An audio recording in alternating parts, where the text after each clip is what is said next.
Hey fellow bookworms, and welcome to the Ink Spill BookTube. My name is Kimberly and I have none of my stuff together. I'm literally just here to talk about books. So as I said in my last video that I was reading this. Now when I say I am not a fast reader, I am not a fast reader, so I just finished it last night. And I am here to tell you my thoughts and opinions on one of the most popular books that are going around on Book Talk and BookTube. A Court of Thorns and Roses by Sarah J Maas. Now this is a young adult fantasy. It's a retelling of Beauty and the Beast. My final thoughts is I didn't hate it, but I didn't love it. I don't know, I felt like it was very predictable and it was just missing something for me. I can't really tell you what it was missing, but I feel like it was missing something. So this journey follows Feyre, and first I loved Feyre in the beginning. She is the youngest of 3 sisters and she lost her mother when she was young. So it was just her sisters and her father. And let me tell you that Feyre was a boss. She was out hunting and trying to do everything for her family while her family did really nothing to help whatsoever. I don't really like Nesta at all. I didn't like her personality, but Elaine was adorable. So you have Feyre, who is doing everything she can to make sure that her family doesn't starve because they lost everything and they are living in poverty. They lost everything due to a debt and they are just trying to survive. Now one day, while she is out and about on her hunting journey, she kills a wolf. Turns out that wolf is a fairy and the whole thing comes to light. So then you meet Tamlin. Tamlin is a fairy. He is a high lord of the fairy world, and I'm personally not super big into fairies, but this was well written, so it didn't bother me too much. So he takes Feyre to his land and in his castle, and again, just like Beauty and the Beast, he gives her a whole new life. I liked Tamlin. I liked Tamlin a lot, and instead of books like Beauty and the Beast, Feyre likes to paint. So it's kind of similar in that way. And she starts meeting all of the fairies and the fae in the castle. And then you have Lucian, who is like Tamlin's right-hand man. I liked it. It was very well written. I try not to do spoilers. I will put that later.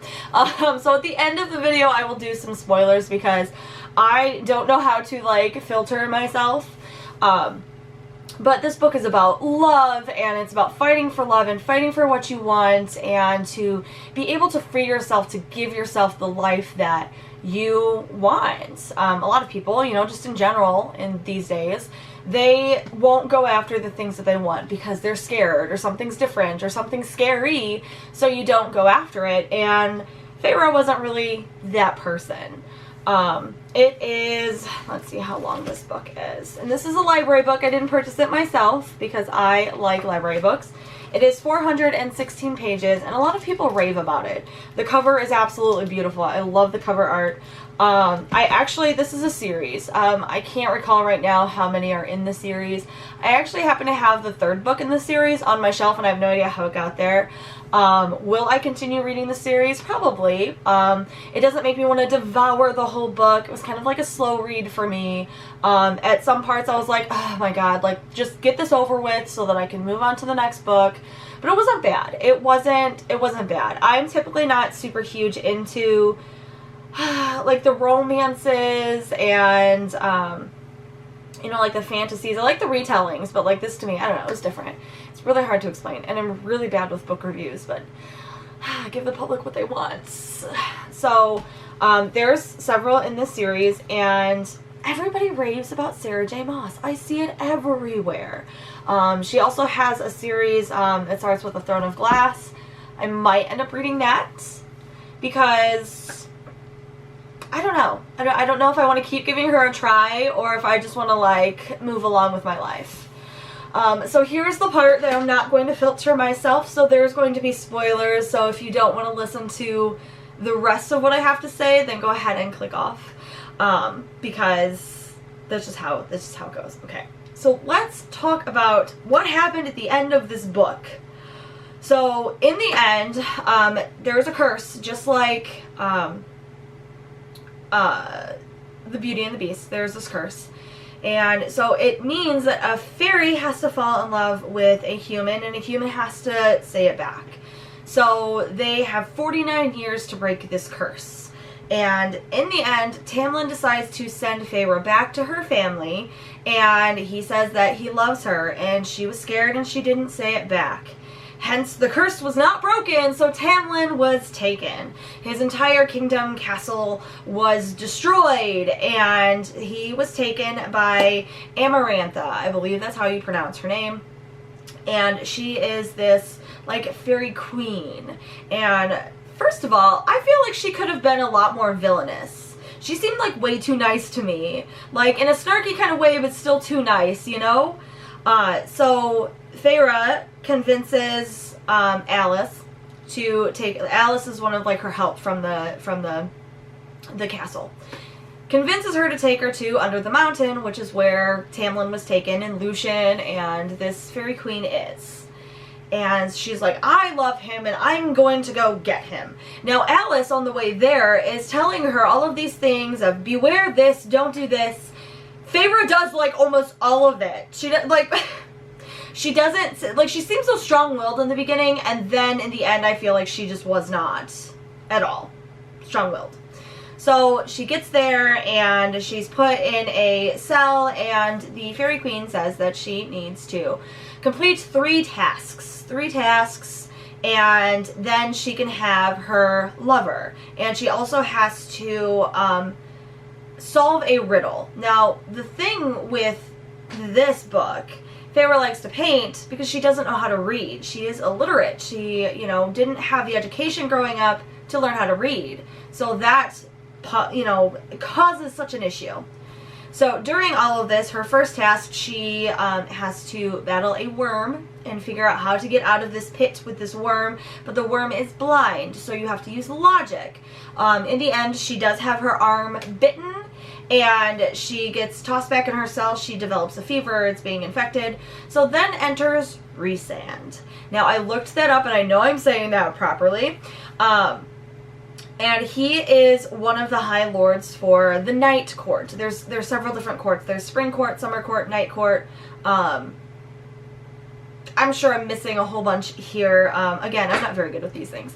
So he is the High Lord of the Night Court, and he says to her that he wants her. He wants to have her for 2 weeks out of the entire month, and if she were to agree, then he will heal her arm so she doesn't die. And she doesn't really put up a fight, and she's just like, yeah, sure, that sounds good. But she bargains with them, and she says, how about a week? Because she's in love with Tamlin, and everybody knows she's there for Tamlin, but Rhysand wanted a piece of her. Rhysand, like, at the beginning I was like, this guy's gross, but I give him so much respect after reading it. So, she is saved, she does another task, and during that task, it's like Rhysand helped her, like, was in her head. She had to save Lucian, which is Tamlin's right-hand man, and she has to pick either 1, 2, or 3, and pull a lever to save both of their lives. And, you know, when she went to grab lever 1, you know, there was pain in her arm. When she went to grab lever 2, there was pain in her arm. But when she went to grab lever 3, there wasn't any. So there was like a force that was like helping her through these tasks. During this entire time, Tamlin says that he doesn't know who she is. He is just a stone wall and is ignoring the entire situation. So it's super frustrating to Feyre because she's like, hello, I'm here to save you, and you're just going to ignore me. So in the end, you know, I'm not going to talk about the end, but it leads you through a series of like tasks and trials and tribulations, and you know, while she's in the cell by herself, she's, you know, a battle of head and heart, and she's so convinced that she's gonna die at the end, and you know, the things that you would do for love, and again, a very Beauty and the Beast thing. Now, I do hear that, like, all of the books kind of follow a fairy tale, and that'll be super interesting to see. But this is a library book, and I had to get this review out because it is now overdue, because this is how slow that I read. I also want to point out that, like, I have 3 kids at home, and they're finally back in school, and I'm super excited about that. But trying to juggle this vlog, my main vlog, vlog, our family vlog, plus kids at home, kids at school. It's about time to actually go pick them up now. Then homework and trying to figure out our new normal, and then my husband works all the time. It is very difficult to read. My reading time is at night. I am one of those people. I have to read at night laying down in bed. I have to have complete and utter quiet, so even if there's like a TV on or video games being played or kids running around, I can't focus on reading. So that's why I'm such a slow reader. So that is my book review on Miss Sarah J Maas's A Court of Thorns and Roses. I'm not going to be that person to be like, oh, this book is everywhere, because it is, but sometimes I kind of want to read a book that everyone is talking about. But next I am reading an indie book. I am personally excited for it. I just read the first few pages and it seems amazing. It is by author A.B. Cohen, C-O-H-E-N. And it's exciting, and that's going to be my next book review. I'm going to try to handle books that I actually really want to read and then indie books. I'm trying to juggle all that and balance that is really difficult. And I, unlike most people, I do not have a TBR. It's just not, like I have, if you follow me on Goodreads, I have a long list of books that I would like to read.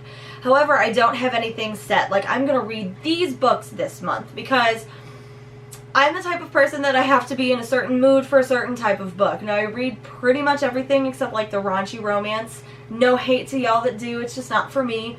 So I have to, like, what am I in the mood for? You know, like, I love structure, but not when it comes to my books, if that makes any sense whatsoever. So anyway, thank you for listening to me ramble, and thank you for being here. I did not expect this to blow up, and to me, I don't know, it's kind of blown up. Like, it's almost at 200 subscribers for y'all to just sit here and listen to me talk about books looking like a potato. So, y'all the real MVPs, and I'll see you guys next time.